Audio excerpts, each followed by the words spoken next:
I had the blessing of meeting two of my spiritual teachers in 1 year, and they taught me wonderful things. Today, I want to share with you 3 of the deep lessons I learned from them and that will stay with me for the rest of my life. Before we start, I hope that you're doing all great, that you feel good, that you're relaxed, calm, and cheerful. Make sure to hit the subscribe button for more videos every single week and to share with your friends. That would mean the world to me. Thank you very much. Now, having a conversation with a spiritual teacher is something very different from anything else. They're very calm, honest, and loving. Now, the first lesson is that failure doesn't exist. And how is that even possible? Let me explain. One of my teachers says that no matter how many times you don't succeed in something, if you don't stop, you haven't failed. There is only one time that you fail, and that is if you stop doing what you're doing. If you don't stop, you're just making progress, taking notes, learning from those so-called mistakes, and you keep moving forward. It took me a lot of time to really understand this because as old people, I've made a lot of mistakes. But the ones important to me, I just didn't stop.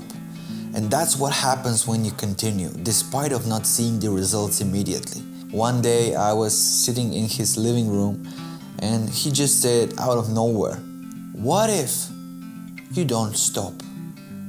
What's gonna happen if you don't stop?"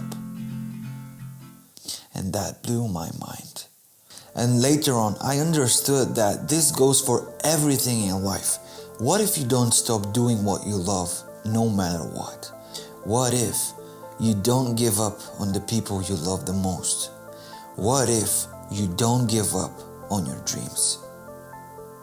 And now it's planted so deep into my mind that every time I don't want to do something or I get lazy about my personal goals, there is just a voice that appears into my mind and says, "What if you don't stop?"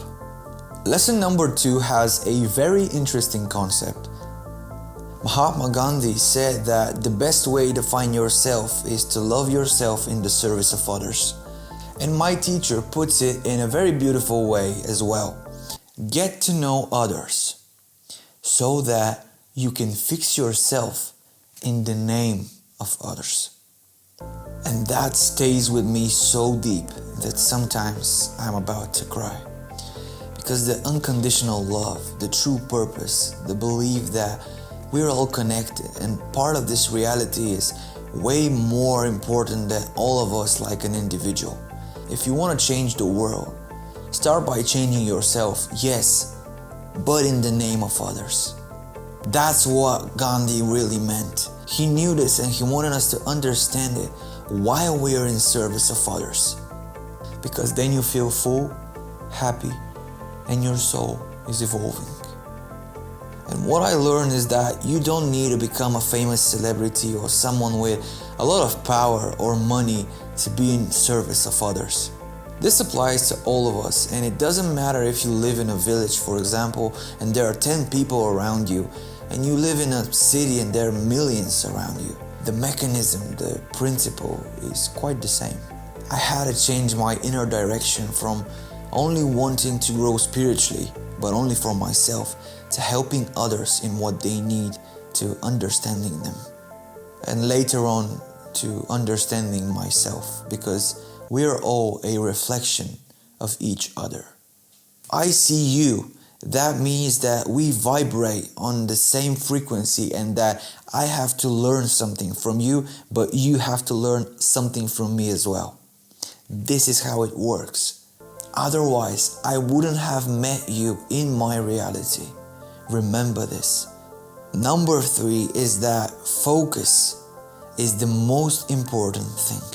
And I don't mean focusing on your goals or your relationships. Yes, this is also important, but I mean the focus here and now. What are you doing right now? What are you focusing on? Your phone, your dog, your mom talking, your own thoughts? What is it?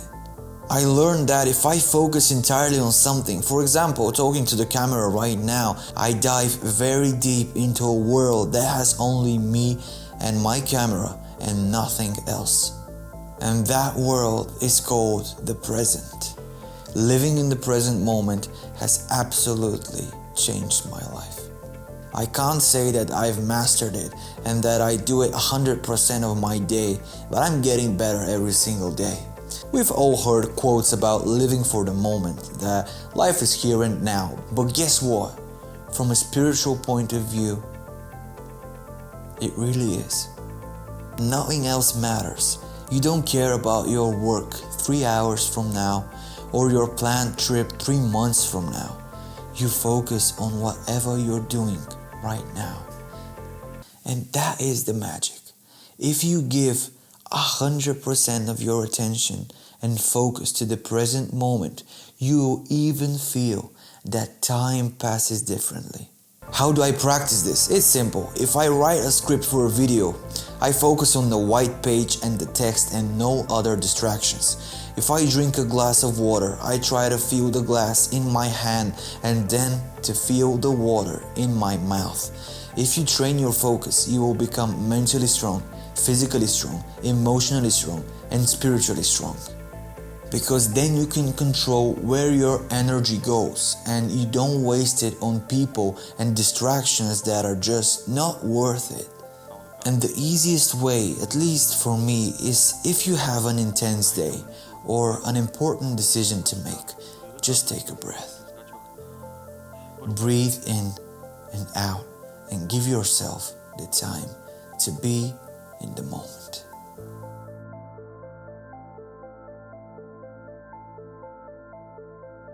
And for those 3 and many more lessons, I am very thankful to my spiritual teachers.